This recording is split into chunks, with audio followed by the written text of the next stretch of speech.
Eh, bueno, empezamos a ver lo que era los tipos de errores, o sea, lo que son impresiones en el canal y tipos de errores. La última clase que tuvimos, y en este caso, bueno, vimos lo que era el ruido, hablamos ya de sus características, que, bueno, simplemente era recordarlas, y más que eso, bueno, nos importaba ahora es los tipos de errores que produce el ruido. Y decíamos que en el caso del ruido blanco aditivo gaussiano, los efectos que produce en el flujo de informaciones que va a producir, errores aislados o de un solo bit, y debido a que los errores que ocurren en el flujo de información no tienen dependencia entre ellos o no están correlacionados, decimos que el canal es sin memoria. Entonces vamos a ver ahora otro tipo de errores que se les llama errores por ráfagas, los cuales se van a producir en los canales con desvanecimiento. Pero antes de ver los errores por ráfagas, bueno, vamos a hablar primeramente de lo que son los desvanecimientos. Y bueno, comentábamos la vez pasada que los desvanecimientos se presentan cuando versiones retardadas de la misma señal llegan al mismo punto por diferentes caminos, y a eso se le llama propagación por trayectorias múltiples, como se muestra aquí en la figura, ¿no? Este fenómeno de propagación pues, se va a dar principalmente en áreas construidas, como son entornos urbanos, o siempre que haya algún obstáculo, ¿no?, en el entorno, pues se va a producir este fenómeno de la propagación por trayectorias múltiples, o sea, incluso en áreas rurales o suburbanas también va a ocurrir, pero bueno, es mucho más notorio o mucho más considerable en áreas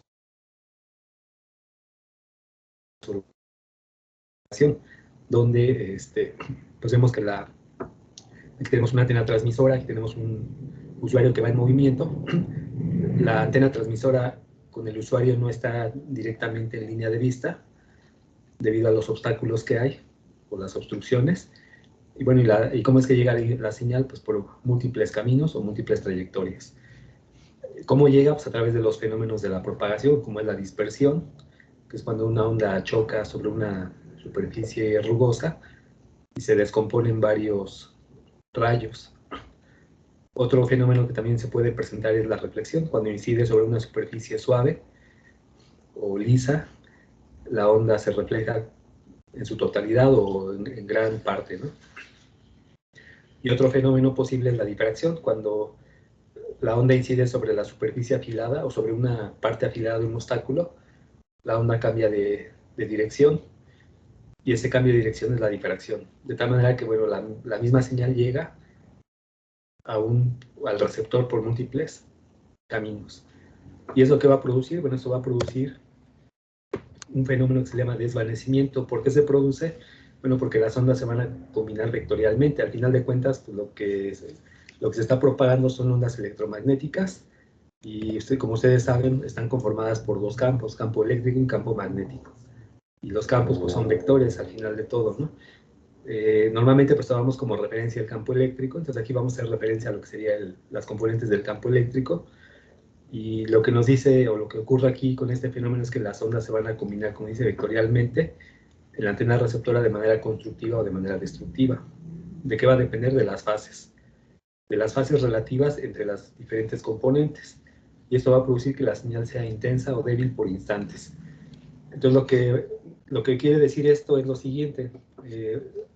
Tomando como referencia la figura, vamos a tomar como punto de partida la onda que llega más rápido. ¿Cuál sería la onda que llega más rápido? Aquella que recorre la menor distancia. Entonces, viendo la figura, podemos inferir que la onda que llega más rápido es la que llega por difracción, porque vean que pues es la distancia más corta, ¿no? O sea, la distancia que hay de este punto a es más corta que la distancia que hay de aquí hacia acá, y más corta que la que hay de aquí hacia estas tres componentes.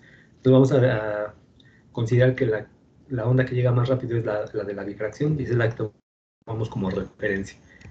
Y esa la vamos a llamar la primer trayecto. A partir de ahí vamos a tomar las demás o esta es la que tomamos como referencia. En el primer caso decimos hay una trayectoria que está retardada respecto a esta, o sea, porque empieza mucho después. Podría ser la de aquí, la de reflexión. O sea, es como si comparáramos la onda difractada con la onda reflejada. La onda reflejada es la que llegaría retardada, porque recorre una mayor distancia. Pero vemos que En este caso, tanto la onda que tomamos como referencia, que le llevamos trayectoria respecto al eco, prácticamente están en fase.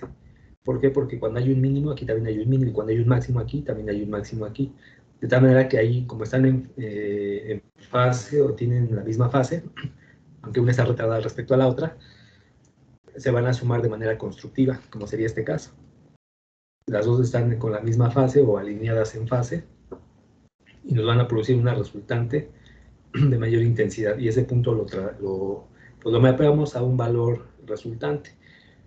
Después tenemos el caso 2, que sería otra trayectoria que le llamamos ECO-C, el ECO-C, y este lo comparamos respecto a la primera trayectoria. En este caso vemos que ahora la onda, debido al cambio de fase que tuvo, están fuera de fase. Cuando aquí hay un mínimo, aquí hay un máximo. Cuando aquí hay un máximo, hay un mínimo. De tal manera que eso correspondería al caso extremo. Una está en fase y la otra está fuera de fase.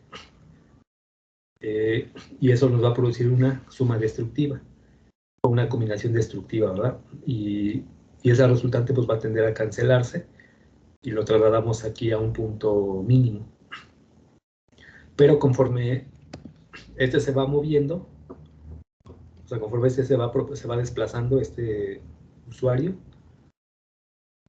pues todo eso va cambiando, de tal manera que a lo largo de conforme el usuario se va desplazando en distancia, el envolvente pues va a ir cambiando de un valor máximo a un valor mínimo, y luego otra vez de un valor mínimo va a cambiar a un valor máximo. ¿De qué va a depender? Pues de las fases, ¿no? De las múltiples trayectorias. Entonces, este fenómeno de que la señal fluctúa entre un valor máximo y un valor mínimo es lo que se conoce como desvanecimiento. ¿Y cómo se va a manifestar? Bueno, por instantes la señal es intensa, como aquí, y por instantes de tiempo la señal es débil, como se muestra aquí. Entonces, esas fluctuaciones de intenso a débil se conoce como desvanecimiento. No sé si queda claro el fenómeno de lo que es el desvanecimiento.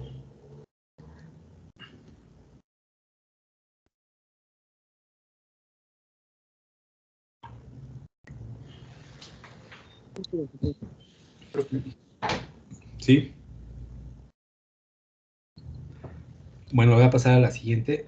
Entonces les decía, este fenómeno, o estos cambios, o estas fluctuaciones en el envolvente de la señal, pues no van a ocurrir de manera determinística, sino que al igual que el ruido, pues también van a ocurrir de forma aleatoria. ¿Por qué? Porque el usuario pues, se va a mover aleatoriamente, su velocidad también puede ser aleatoria, se va a cambiar, puede acelerar, puede desacelerar, y también conforme se va moviendo, el escenario de propagación de múltiples trayectorias pues también va a cambiar, también se va a modificar. Entonces, por eso estos cambios van a ser aleatorios.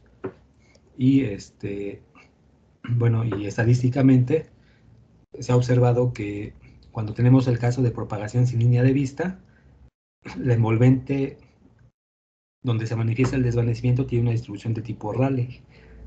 A diferencia del ruido, que tiene una distribución gaussiana, bueno, el desvanecimiento, cuando tenemos una propagación sin línea de vista, como la que se muestra aquí, sin línea de vista quiere decir que la antena no tiene una trayectoria directa del transmisor al receptor, sino que debido a los obstáculos, pues la señal no llega directamente, o está obstruida, ¿no? La trayectoria de propagación. Entonces sigue una distribución de tipo Rayleigh, la cual está dada por esta ecuación. Esta es la función de densidad de probabilidad, donde en este caso, bueno, ¿qué representan estas variables? Lo primero que hay que notar es que los valores del envolvente van a variar desde 0 hasta infinito, teóricamente, y van a ser 0 para valores, es decir, no va a haber valores negativos. Entonces aquí estos parámetros de la envolvente representan lo siguiente. La sigma, o sea, la raíz cuadrada de esto representa el valor raíz cuadrático medio de la señal de voltaje recibida antes de la detección de envolvente. Y la sigma cuadrada representa la potencia promedio en el tiempo de la señal recibida antes de la detección de envolvente. Bueno, voy a hablar un poquito de la envolvente, o por qué hablamos de un envolvente. Bueno, como podrán ver ahí en esa figura, voy a poner aquí la tableta. Bueno, como estamos hablando de sistemas vía radio, pues forzosamente necesitamos una portadora, ¿no? Para mandar la información. Entonces ahí podemos usar varias modulaciones. Y bueno, Acá el detalle es que, por ejemplo, la envolvente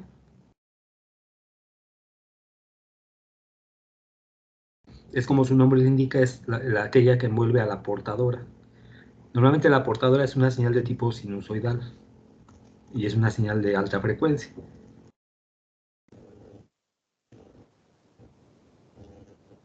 Lo vamos a dibujar aquí igual. Pues que tiene una amplitud fija.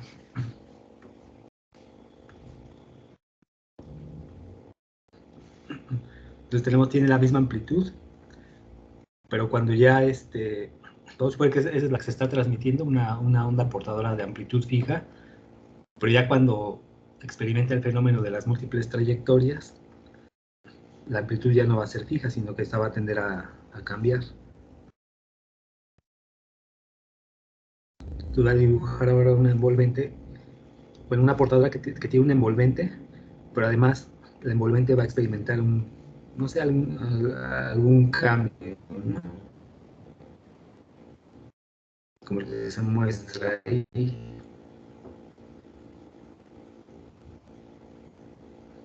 Y no los podemos, pues, de alguna manera no podemos predecirlos, ¿no?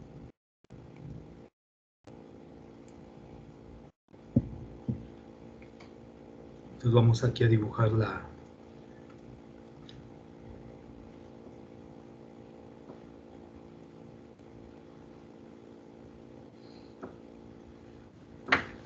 No, perfecto. Entonces aquí ahora tenemos una portadora. Esta es una portadora, pero ahora su envolvente está cambiando. Entonces estos cambios, que estamos dibujando aquí, representan esto, este fenómeno. O esta parte nada más.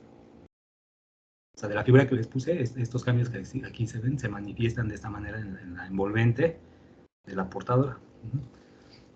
Entonces ahí estos cambios, como les decía, pues van a ser cambios aleatorios. Y de acuerdo a estudios de propagación, pues bueno, se ha visto que tiene una distribución de tipo Rayleigh. No sé si queda claro esto.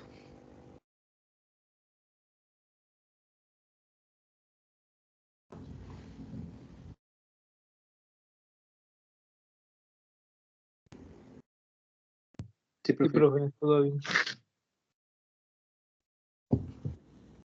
Bueno, les voy a continuar. Entonces, bueno, ¿qué representan estos valores? O sea, R, en este caso la R es la variable que describe estos cambios, es una variable aleatoria. O sea, la R que aparece ahí representa los cambios en la envolvente. Y aquí en esta ecuación la R representa a la envolvente, o sea, como está, es una variable de tipo aleatoria, porque adopta valores al azar, y además estadísticamente sigue una distribución de tipo Rayleigh. Siempre que hablemos de variables aleatorias, las variables aleatorias, si bien es cierto, adoptan valores al azar, o aleatoriamente, como su nombre lo indica, bueno, estos se van a describir mediante alguna distribución de probabilidad. Y en este caso, para el desvanecimiento, cuando no tenemos línea de vista, pues van a seguir una distribución de tipo Rayleigh. Voy a poner aquí esta diapositiva más grande para que se alcance a ver mejor. Decía, esta R que está aquí representa a los cambios en la envolvente. Y ya, bueno, los parámetros aquí, por ejemplo, de sigma, representa el valor RMS, que es el valor raíz cuadrático medio de una señal de voltaje recibida antes de la detección de envolvente. Y la sigma cuadrada representa la potencia promedio en el tiempo de la señal recibida antes de la detección de envolvente. Bueno, en este caso se refiere a que es la señal que se observa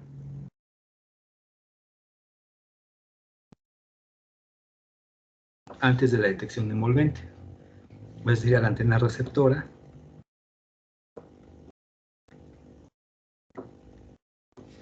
Esta va a ser nuestra antena receptora y bueno, esa señal es la que se va a recibir aquí. O es la que se va a observar en la antena receptora y bueno, antes de que pase al detector, ahí es donde se van a medir estos valores. sigma y sigma cuadrada, o sea, en este punto.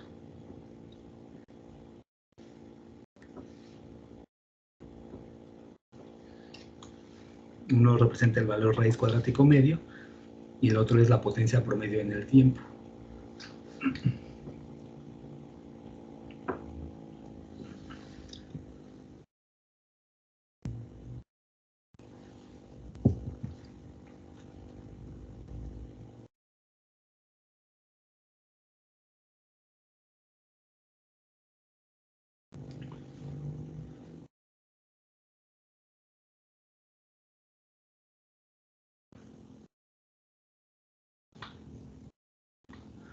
¿Alguna pregunta?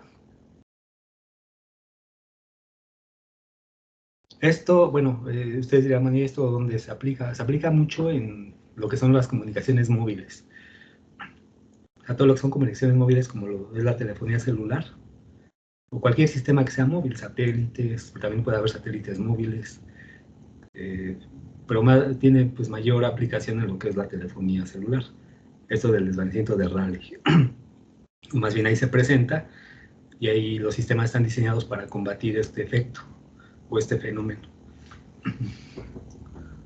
Pero bueno, lo hago mención a él porque este desvanecimiento pues va a producir otro tipo de errores que se les conoce errores por ráfagas. Y vamos a ver a qué se refiere eso. No sé si le pueda pasar a la siguiente diapositiva.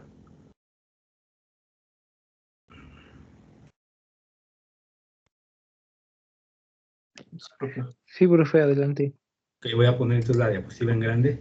Entonces así, bueno, ya mostrándolo de una forma gráfica, aquí se muestra una envolvente con distribución de Rayleigh, o sea, es una serie de tiempo, o muestras aquí, muestras aquí a lo largo del tiempo, donde se está de alguna manera simulando lo que es un envolvente con distribución de tipo Rayleigh. Vean que son cambios aleatorios. Y hay puntos donde la señal le cae mucho, o sea, por ejemplo, como en este punto. A este punto se le llama desvanecimiento profundo, igual a este. Entonces hay máximos, mínimos, máximos, mínimos. Los máximos es cuando ocurre esto. Las ondas están en fase y todas se suman constructivamente. Y los mínimos ocurren cuando se presenta este caso, cuando las diferentes componentes están fuera de fase y se suman de manera destructiva. Entonces, ya de manera pues, mucho más realista, aquí se muestran esos cambios. Entonces, ¿cómo sabemos que tienen esa distribución? Bueno, porque de todos estos valores se obtiene su histograma. El histograma nos dice la tendencia que tienen los datos y se comparan contra la distribución teórica. Esta que está en la línea continua es la gráfica de esta ecuación, de esta de aquí, de esta distribución de Rayleigh. Vean que depende de R y de sigma. Entonces aquí tenemos la R, que es la envolvente en volts, ¿sí? Y eso, el histograma se obtiene a partir de estos valores. Es una gráfica de barras, ¿no? Que nos indica cuál es la tendencia que tienen estos datos. Entonces, como podrán observar gráficamente, pues las dos empatan, ¿verdad? Tanto la teórica como la simulada. Y en este caso el valor de sigma se simuló con un valor de 1, o sea, normalizado a 1. El valor de sigma es este, el valor de RMS. Entonces se normalizó a 1. Entonces aquí, al compararla con la teórica, pues vemos que las dos empatan, ¿no? Perfectamente. Entonces, esta distribución podemos decir, o esta envolvente que se está mostrando aquí, podemos decir que sigue una distribución de tipo Rayleigh. Entonces R representa un voltaje.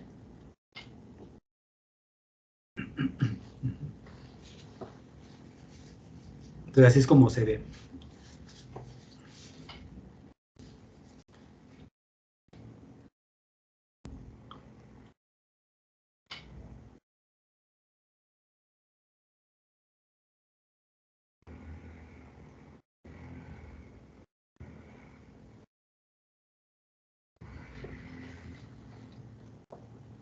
Entonces, como ven aquí, esta variable solamente va de 0 hacia adelante, o sea, hacia infinito.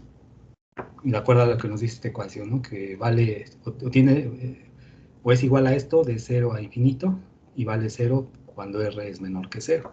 Es decir, para valores negativos no está definida la distribución. Bueno, entonces ya con esto en mente, pues vamos a retomar lo que era el concepto de relación señal a ruido. Ya, de hecho, ya lo vimos en la unidad pasada. No sé si le pueda pasar a la siguiente diapositiva.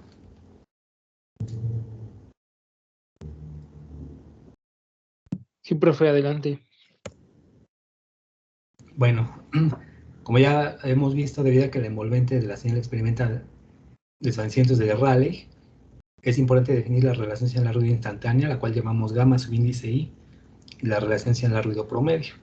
Ya, de hecho, como les comentaba, ya lo habíamos visto en la unidad anterior. La relación señal a ruido instantánea la llamamos gamma I, es igual a la potencia instantánea de la señal entre la potencia promedio de ruido. Y la relación señal a ruido promedio la llamamos así como una gamma mayúscula. La relación es entre n, es la potencia promedio de la señal entre la potencia promedio de ruido. Y esto, bueno, pues es el valor esperado, o el valor cuadrático medio, ¿verdad? O el valor esperado de la señal de voltaje o de corriente elevado al cuadrado. Y en este caso es la potencia promedio de ruido, es el valor esperado de la potencia de ruido, o de la señal de ruido. Aquí le falta el cuadrado, también debe ir el cuadrado, porque es el ruido. De igual manera puede ser un voltaje o una corriente. Aquí le falta el igual al cuadrado. Porque es la señal de voltaje o de corriente del ruido elevado al cuadrado, y eso le tomamos su valor medio, su valor esperado. Entonces, haciendo alusión a esto, voy a poner una gráfica que también ya la habíamos mencionado, donde se muestran lo que es la relación al ruido promedio instantánea. Si ustedes recuerdan, la relación al ruido promedio es la diferencia que hay entre los dos promedios, o sea, el valor promedio de la potencia de la señal entre el valor promedio de la potencia de ruido. Y esa separación es lo que se conoce como relación señal al ruido promedio o relación señal al ruido media. Y la relación señal al ruido instantánea, bueno, en el caso del promedio, pues siempre va a ser constante, porque es el valor medio, el valor medio de toda la señal. En el caso de la instantánea, vamos a ir comparando la potencia instantánea de la señal respecto al valor promedio del ruido. O sea, en este instante T1, la relación señal al ruido instantánea tiene este valor, mientras que en el instante de tiempo T2, vean que ahora la potencia instantánea vale esto, respecto al promedio del ruido, pues entonces ahora aquí es mayor. La diferencia es que la relación señal al ruido instantánea pues va cambiando, o tiene diferentes valores, dependiendo del instante de tiempo en el cual la observemos. La relación señal al ruido promedio va a tener el mismo valor, independientemente del instante de tiempo en donde la observemos, porque es la relación entre los dos promedios. Bueno, entonces, además de eso, bueno, en todos los sistemas de comunicaciones hay un nivel mínimo de la relación señal al ruido que se debe de cumplir para garantizar un desempeño adecuado en el desempeño de las comunicaciones. Entonces aquí tenemos la relación señal al ruido umbral o mínima, la estamos marcando aquí, y siempre que la relación señal al ruido esté por debajo de este umbral, pues no vamos a poder garantizar un desempeño adecuado en las comunicaciones. ¿Qué quiere decir eso? Que bueno, va a haber lapsos de tiempo durante los cuales, dependiendo de qué tan degradada esté la relación señal al ruido instantánea y durante cuánto tiempo permanezca, pues es muy probable que durante esos periodos de tiempo o esos lapsos de tiempo ocurran una gran cantidad de errores, ¿sí? Porque está muy degradada la relación señal al ruido. Y eso va pues a degradar el desempeño de las comunicaciones. Entonces vean que aquí hay algunos eventos que ocurren donde la relación señal al ruido está por debajo de este umbral, que es un valor mínimo. Este valor mínimo cada sistema lo establece. Cada sistema lo establece y dice, bueno, para tener un desempeño adecuado, la relación señal al ruido debe valer como mínimo o debe tener este valor como mínimo. Si estamos por debajo de ese valor, bueno, el sistema puede seguir trabajando, pero ya no te garantizamos una calidad adecuada. Y eso va a pasar siempre. En todos los sistemas va a haber un nivel mínimo que se debe de garantizar, pues para que pueda operar de manera correcta. ¿Qué pasa si es menor a ese valor mínimo? Bueno, pues el sistema puede seguir haciendo la función de intercambiar información, pero ya no se garantiza pues una calidad adecuada. ¿Cómo se manifiesta? Bueno, pues si estamos hablando de una llamada, por ejemplo, en telefonía móvil, pues ahí seguramente vamos a observar o vamos a escuchar una mala calidad en la señal de voz, por ejemplo, o una mala recepción en los datos. o que no se puede establecer la sesión. O sea, hay muchas formas en las cuales se manifiesta.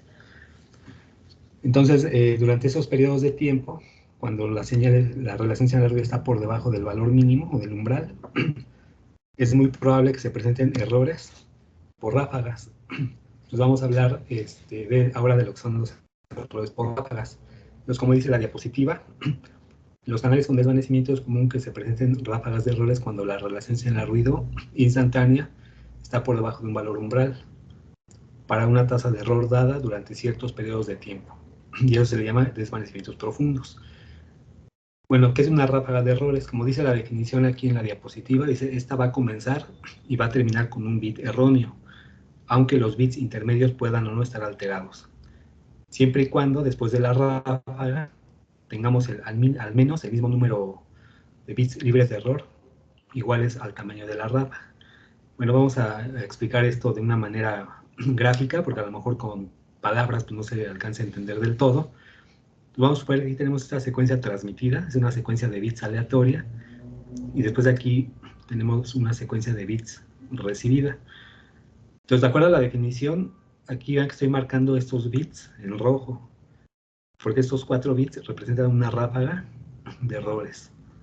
¿Por qué representa una ráfaga de errores de tamaño 4? Bueno, porque de acuerdo a la definición, comienza y termina, bueno, de aquí, comienza y termina con un... Sería hasta acá, porque no, en realidad está correcto, dejen nada más corregirlo para no confundir. O al menos que alteremos ¿no? Lo voy a poner un 0 para que sea acorde a la definición. Ahí tenía un error. Bueno, ahí observen que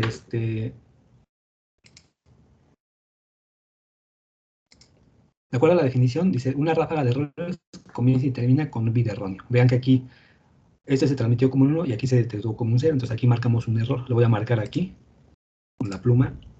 Este es un error. Después este bit está correcto, después hay otro error, y aquí hay otro error. Después de esto ya no hay más errores, está por aquí, ¿verdad? Entonces, por ejemplo, vean que aquí, de acuerdo a la definición, dice, una comienza y termina con erróneo. Cumple esa parte. Los bits intermedios pueden o no estar alterados. Bueno, vemos que este no está alterado, pero este sí está alterado. Entonces aquí la ráfaga se considera desde el inicio hasta donde termina un bit erróneo. Siempre y cuando de ese tamaño debe haber por lo menos el mismo número de bits libres de error. O sea, debe haber por lo menos 4. Ven que aquí hay 4 bits que están libres de error, por lo menos. Hay más, en realidad hay más. Tenemos hasta acá. Por aquí otra vez hay un error. Déjenme aquí cambiarle. Porque también aquí está... Bueno, déjenme ponerlo así. Este lo voy a poner bien.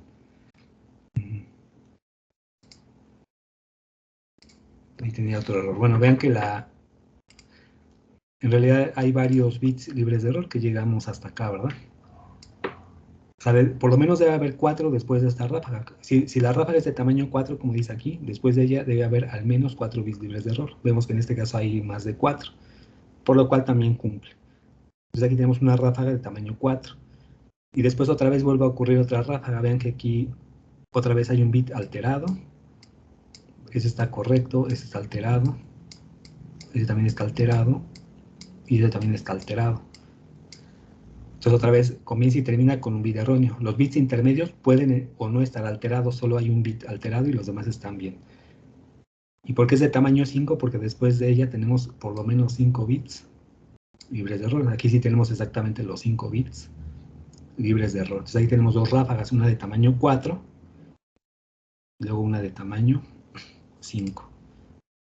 Lo voy a marcar con el resaltador. O sea, este es de tamaño 4 y esta ráfaga es de tamaño 5. ¿Por qué? Porque cumple con la definición. Entonces, ¿cuándo se van a producir esas ráfagas? Pues durante estos periodos de tiempo. Cuando la relación señal-ruido decae por debajo del umbral y dependiendo de qué tan profundo sea el desvanecimiento y cuánto tiempo dure, en esa condición, bueno, ahí, en esos lapsos de tiempo, pues van a ocurrir eventos o errores por ráfagas como los que están aquí.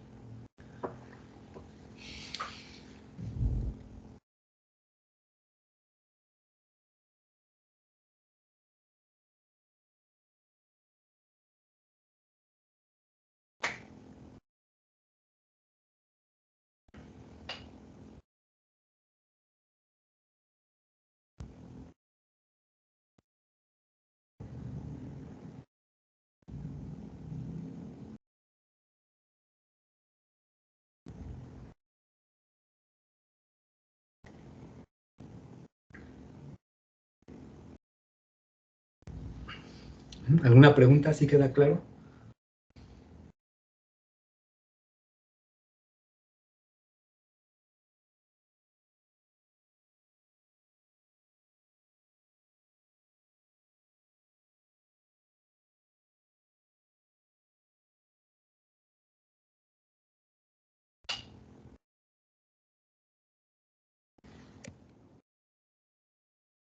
En este caso, cuando tenemos errores por ráfagas, decimos que ahí, como los errores tienen dependencia o tienen correlación, porque por ejemplo, si ocurre un error, es probable que ocurran más errores de manera consecutiva. Entonces, debido a que esos errores tienen cierta dependencia, decimos que un canal con desvanecimiento representa un canal con memoria. O sea, un canal con desvanecimientos, debido a los errores por ráfagas, se considera un canal con memoria. ¿Por qué? Porque los errores tienen cierta dependencia entre ellos. O sea, ¿qué quiere decir eso? Que si hay un error, es altamente probable que ocurran más errores en el flujo de información.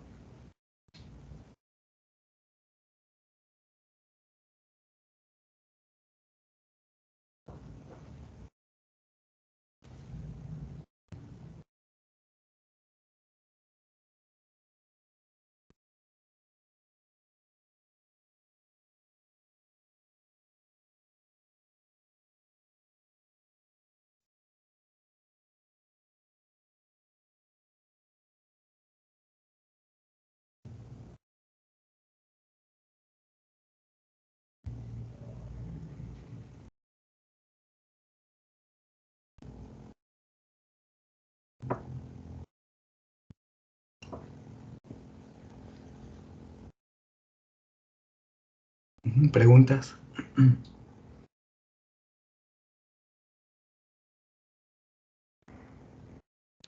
De momento no, profe. Ok, bueno, entonces voy a continuar. ¿Le puedo pasar a la siguiente? Sí, profe. Ahora que aquí en esta gráfica se muestra una comparativa de lo que es la probabilidad de bit erróneo. Si ustedes se recuerdan, ya vimos estas gráficas, las gráficas de la... Bueno, aquí le ponen la relación señal-ruido promedio, que es la energía de bit a densidad de ruido, respecto a la probabilidad de error, o la EB sobre N0. Entonces aquí se está comparando lo que es la modulación BPSK en presencia de ruido blanco aditivo gaussiano, que sería esta curva, y cuando tenemos desvanecimiento de Rayleigh, que sería la que está en línea punteada, esta de aquí. Entonces aquí observamos que, bueno, en el caso del canal con ruido blanco aditivo gaussiano, es la que ya hemos visto con anterioridad, observamos que, por ejemplo aquí,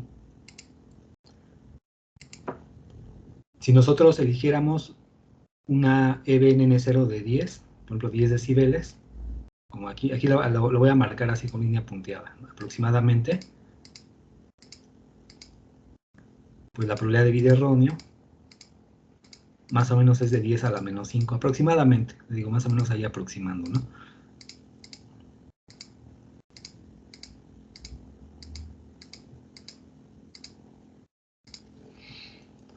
Ahora, para la misma EB sobre N0, vamos a ver qué pasa con un canal de Rayleigh, que es la que está aquí. Vamos a dejar los mismos 10 dBs.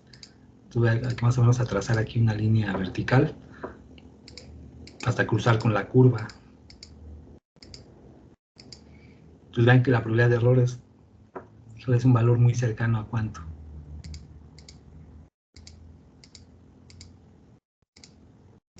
Más o menos la voy a bosquejar aquí, ¿verdad? Bueno, es un valor cercano a 10 a la menos 1. Bueno, está entre 10 a la menos 1 y 10 a la menos 2. Más o menos serían... Son como 6. 6 por 10 a la menos 1. Porque sería 7, 8, 9 y 10.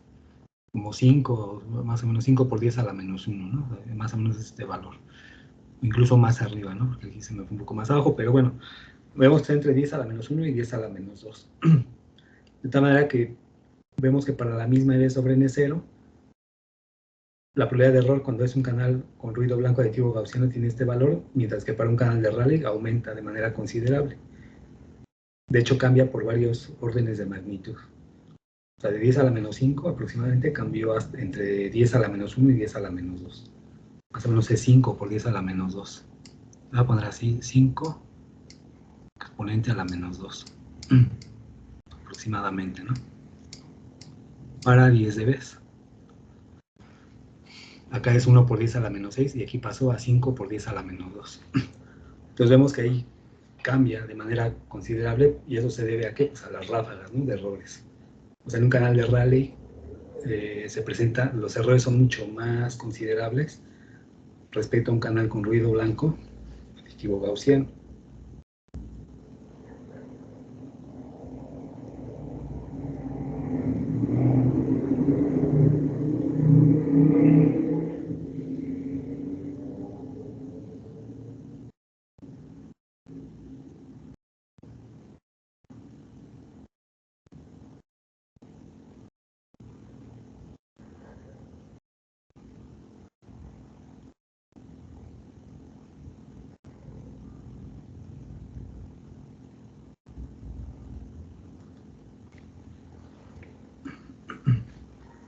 ¿Alguna pregunta?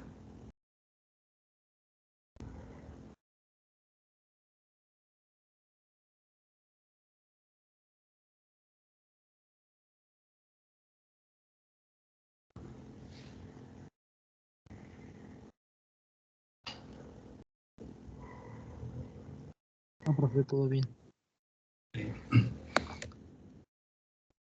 Vamos a ver otro tipo de degradaciones. Ese sería respecto al desvanecimiento. Otro tipo de degradación es la interferencia.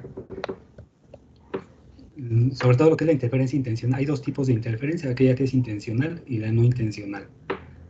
La interferencia intencional es aquella que se conoce como jamming, o sea, es un término que sí se conoce en inglés. Jamming quiere decir interferencia intencional.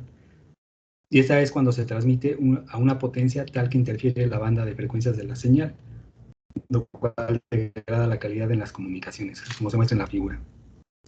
Pues aquí tenemos, esto representa el espectro de la señal de información, sería una sampling cuadrada, y dentro del ancho de banda donde está el primer lóbulo, el lóbulo principal, bueno, ahí se considera el ancho de banda representativo de la señal, porque es donde se concentra la mayor potencia. Si bien hay otras componentes espectrales, bueno, estas ya no son tan significativas en comparación a esta.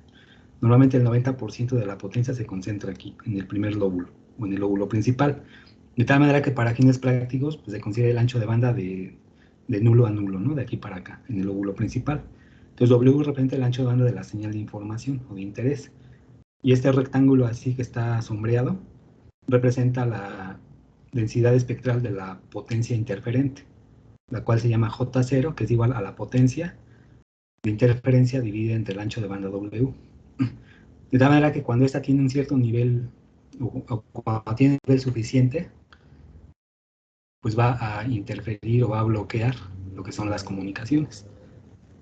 Entonces se le llama interferencia intencional. De hecho, hay dispositivos que se usan para bloquear, hablando de los celulares, por ejemplo, que se conocen como jammers. Esos jammers son dispositivos que se usan para bloquear las llamadas a través de los teléfonos celulares, ¿no? Nada más que, bueno, aquí en México pues no está permitido su uso, son ilegales. Pero en otros países sí se usan estos dispositivos, sobre todo en ciertos lugares, ¿no? Por ejemplo, en las cárceles, para que no hagan llamadas desde adentro, ¿no? De extorsión y cosas así. Ahí sí los usan, o para hospitales o en bibliotecas, donde se busca que no interrumpan con los teléfonos celulares. Normalmente los instalan para pues, que no puedan ni hacer ni recibir llamadas. Por eso es lo que hacen. Interfieren o transmiten una cierta densidad de potencia que interfiere el ancho de banda donde está la señal de información, y de esa manera pues ya no es posible realizar, o ya no es posible llevar a cabo el proceso de comunicación. Y en el caso de la interferencia no intencional, es la que se produce por el efecto de propagación de trayectorias múltiples, que fue el que vimos hace rato. O sea, hay dos tipos de interferencia intencional y la no intencional. La no intencional es la que se produce por causas naturales debido a los efectos de propagación, como es el caso de las trayectorias múltiples. Entonces ese sería el otro tipo de degradación. Pero bueno, en el caso de la interferencia y el desvanecimiento, esos de alguna manera se pueden combatir, a diferencia del ruido, que el ruido no lo podemos eliminar, pero en el caso de la interferencia y en el caso del desvanecimiento, pues son dos degradaciones que, si bien es cierto, van a llegar a estar presentes en los sistemas en los canales de comunicación, bueno, su efecto se puede combatir de manera efectiva a diferencia del ruido.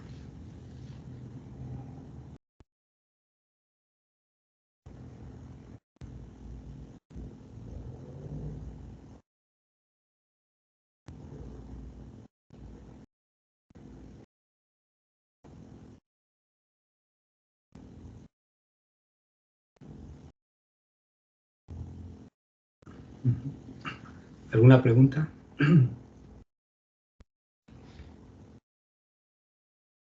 No, profe. Ok. Bueno, esa es la misma diapositiva del canal AWGen y del canal de Rally, que es la que les puse anterior, ¿eh? Es la misma. Bueno, vamos a ahora sí entrar a lo que es cuáles son los objetivos y la clasificación de la codificación de canal.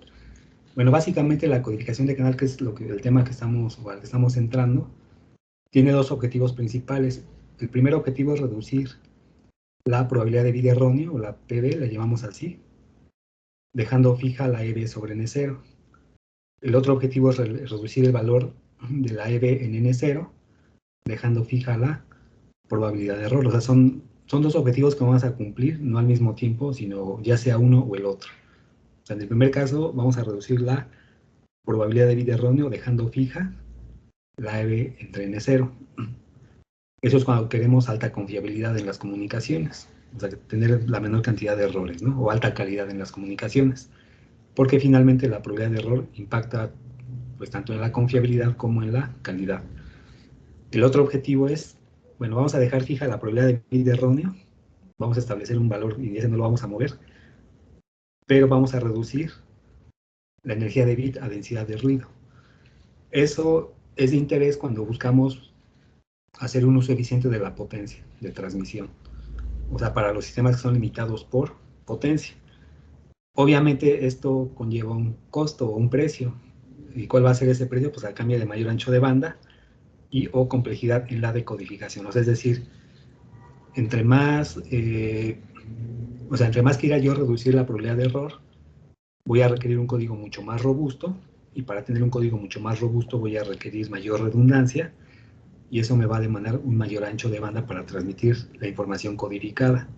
Y al mismo tiempo también en algunos casos, va a aumentar la complejidad en la decodificación, de tal manera que esa complejidad pues hace que no se pueda muchas veces implementar de manera práctica los decodificadores, ¿no? O sea, me refiero a los decodificadores. Entonces, eso también juega un papel importante. O sea, podemos tener teóricamente un código que me corrija todos los errores, o la mayor cantidad de errores, pero a cambio de, pues, de mayor ancho de banda, y también, en algunos casos, complejidad en la decodificación. Entonces, todo eso limita que a veces se pueda implementar de manera práctica. Entonces, ¿qué es lo que se hace? Bueno, en canales limitados en ancho de banda, pues se va a realizar una combinación de modulación y codificación. O sea, es decir, puedo usar una modulación de mayor nivel para mejorar la eficiencia espectral y compensar el incremento en el ancho de banda para mantener pues un cierto balance, ¿no?, entre lo que es la probabilidad de error, la eficiencia espectral y la complejidad en la decodificación. O sea, todo eso hay que tomarlo en cuenta. Entonces, esos son los dos objetivos principales de la codificación de canal. Entonces, en la siguiente diapositiva voy a explicar esto con una gráfica que ya tengo ahí preparada para pues, que quede un poco más claro lo que es estos dos objetivos. Entonces, acuérdense, sí podemos bajar los errores de manera considerable, teóricamente sí lo podemos hacer. Después hay muchos códigos que son muy robustos para hacer eso, pero ya en la práctica, pues bueno, hay que tomar en cuenta el ancho de banda, que se incrementa, o la complejidad a la hora de la decodificación.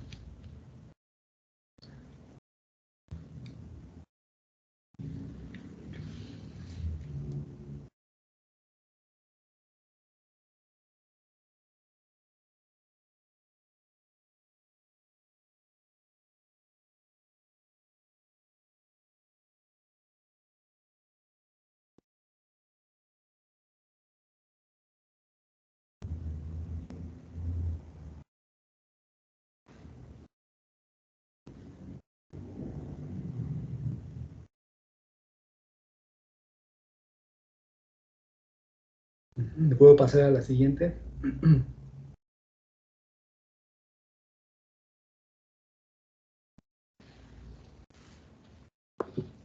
Sí, profesor.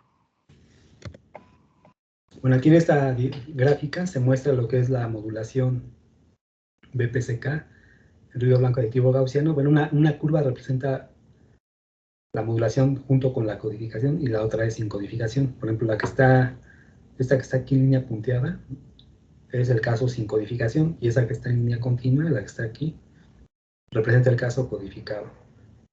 Entonces, en el primer caso vamos a dejar fija la probabilidad de bit erróneo. Por ejemplo, la vamos a establecer a 10 a la menos 4. En el primer caso vamos a ver. En el primer caso vamos a dejar fija lo que es la EB sobre N0. Vamos a centrarnos aquí, la vamos a establecer a 8 decibeles. Entonces, para 8 decibeles, en el caso no codificado, la probabilidad de bit erróneo, ¿de cuánto es? Sería 8 dBs aquí.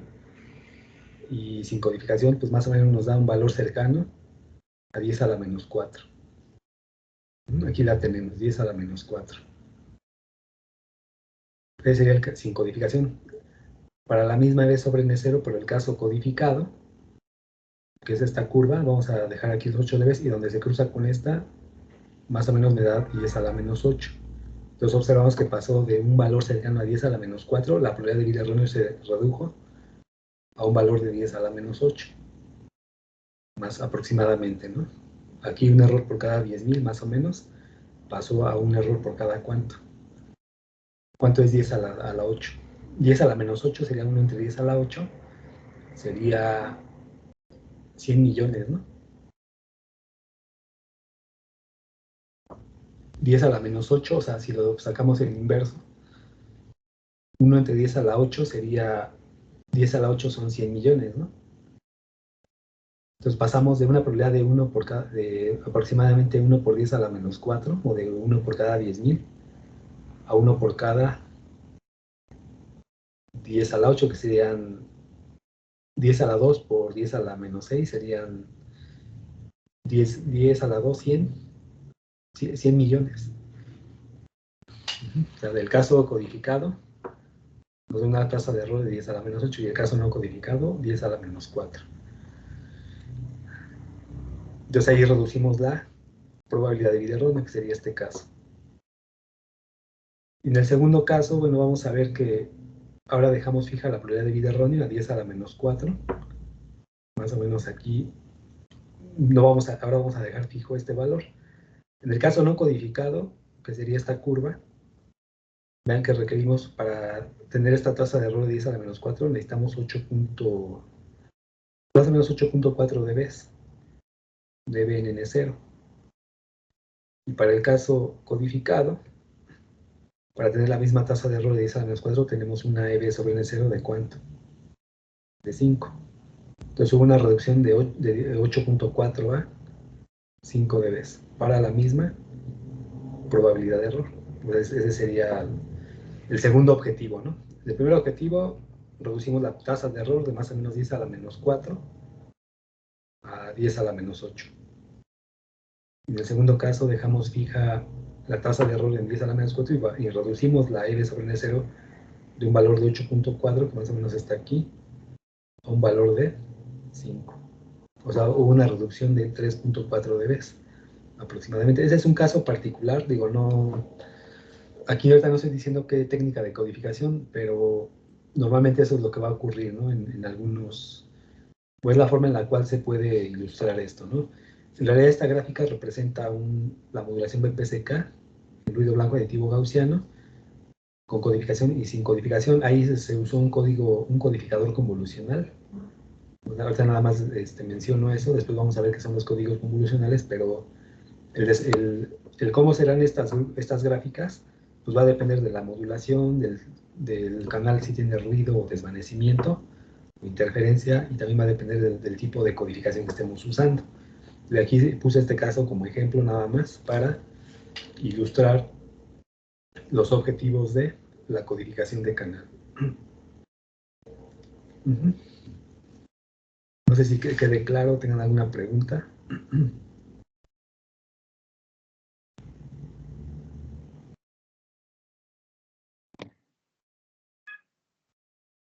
No, profe, todo bien. Entonces ahí nada más acuérdense, en un caso dejamos fija la EB sobre N0, en este caso fue de 8 dB. Y vemos cómo cambia la probabilidad de error, cambia de aquí para acá, o cambió de este valor a este valor. En el segundo caso dejamos fija la probabilidad de error, la pusimos como ejemplo 10 a la menos 4, y vemos cómo se reduce la EB sobre N0 de este valor a este valor. Ya de esa manera logramos pues comprender estos dos objetivos.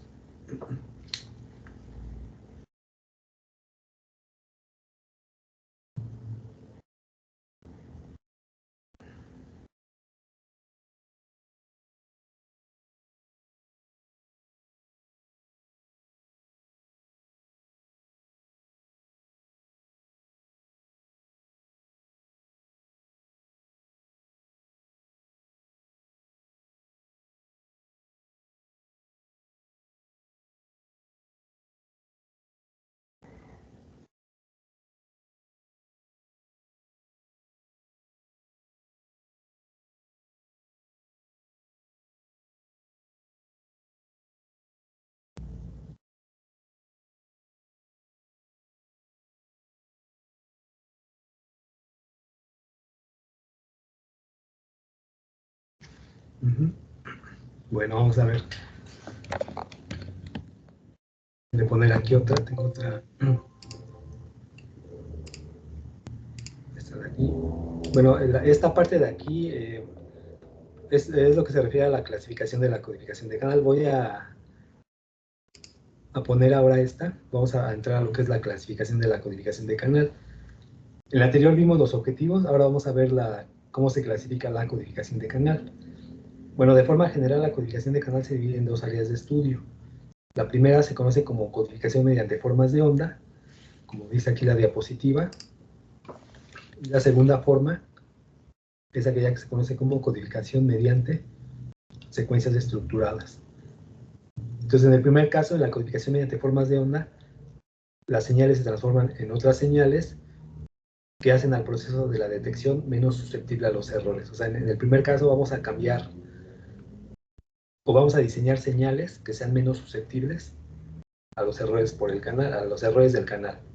Por eso se llama codificación mediante formas de onda. Un ejemplo de la codificación de forma de onda, pues tenemos a lo que son los códigos de línea. Los códigos de línea, pues básicamente son codificación mediante formas de onda. Y en el segundo caso, hablamos de la codificación mediante secuencias estructuradas. En este caso, lo que se hace es agregar redundancia estructurada, o a las secuencias de datos les vamos a agregar redundancia estructurada, o también llamados bits redundantes, como dice aquí. ¿Para qué? Para que esos bits redundantes los ocupe el decodificador para combatir los errores. Entonces a eso se refiere. Nosotros vamos a enfocar pues, a esto, ¿no? A la codificación mediante secuencias estructuradas, porque la codificación de formas de onda pues, tiene que ver más con lo que es la modulación y todo eso que ya de alguna manera han visto. Nosotros nos vamos a enfocar a la codificación mediante secuencias estructuradas, que de hecho es mucho más robusta que la codificación mediante formas de onda. Y porque la de secuencias estructuradas hay una mayor variedad, diversidad de opciones, pero además nos permite corregir mayor cantidad de errores o mayor número de patrones de error. En cambio, la codificación mediante formas de onda, pues ahí más que nada depende de las señales. Y pues por lo mismo nos da menos, sí, menor control en cuanto a la forma de corregir los errores.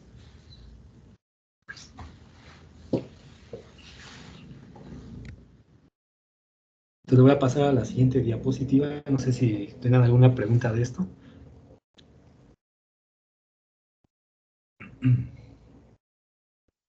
No, profe, solo espérame tantito, por favor.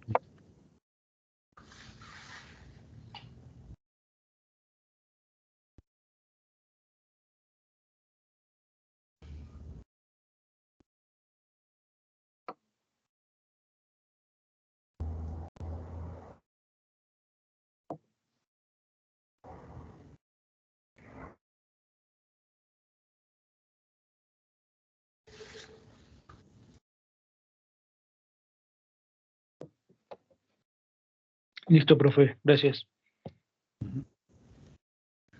Ok, le va a pasar a la siguiente. En la siguiente diapositiva, bueno, se muestra ahí ejemplos de lo que es esos son ejemplos de acuerdo a la clasificación de la codificación de canal. Aquí tenemos codificación de formas de onda, tenemos lo que tenemos como ejemplos, la señalización multinivel o modulación M-área. Ya hablamos un poquito de esto. Otro ejemplo es la señalización antípoda. La otra es ortogonal, puede haber señalización biortogonal o transortogonal. Esos son ejemplos de codificación de formas de onda. Otros, respecto a la codificación por secuencias estructuradas, tenemos los códigos de verificación de paridad, los códigos de bloques, los códigos cíclicos, los códigos convolucionales, los turbocódigos, que son una clase de códigos de bloques, y los códigos LDPC, que son códigos de verificación de paridad de baja densidad. Bueno, tanto los turbocódigos como los códigos LDPC pues son técnicas mucho más recientes y son mucho más robustas que estas de aquí. Estas de aquí permiten mayor control de errores respecto a estas de acá. Estas se consideran, de hecho, técnicas emergentes de codificación. Por ejemplo, ¿qué aplicaciones tienen? En el caso de los códigos convolucionales, voy a hablar a partir de los códigos convolucionales. Eh, estos se empezaron a usar ya desde, en varios estándares de telefonía móvil, por ejemplo, en estándares que salieron ahí por los años 90, por ejemplo, de GSM. Los turbocódigos se empezaron a usar desde tercera generación y en los sistemas 4G también se usan. Y los códigos LDPC se están proponiendo, o más bien ya forman parte de lo que es la quinta generación, pero porque esos tienen mayor capacidad de corrección de errores. Estos son menos robustos, pero también logran corregir eh, pues una gran cantidad de errores, ¿no? Estos de aquí pues son como más básicos, pero hablo de estos últimos, ¿no? De los donde hay aplicaciones ya de sistemas que funcionan actualmente.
¿Alguna pregunta?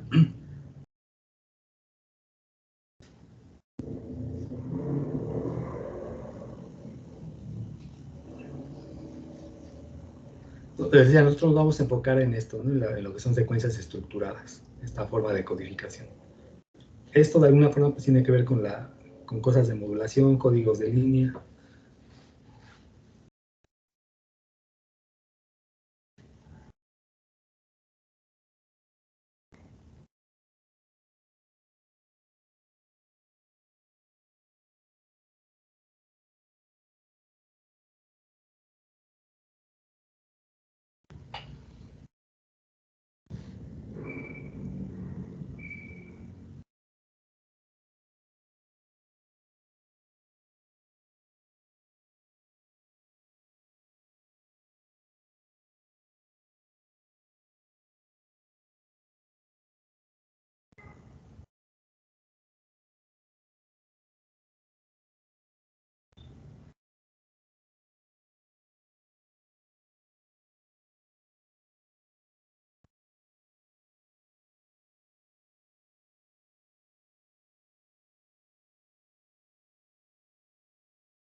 ¿Preguntas?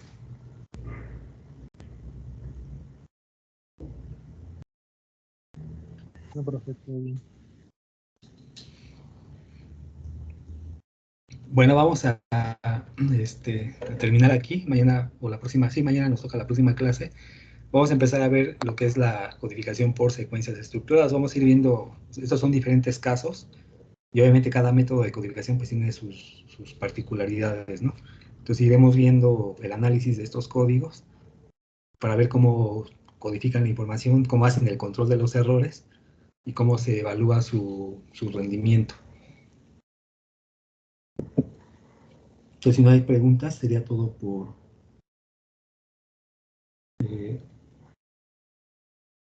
pues vamos a terminar por hoy.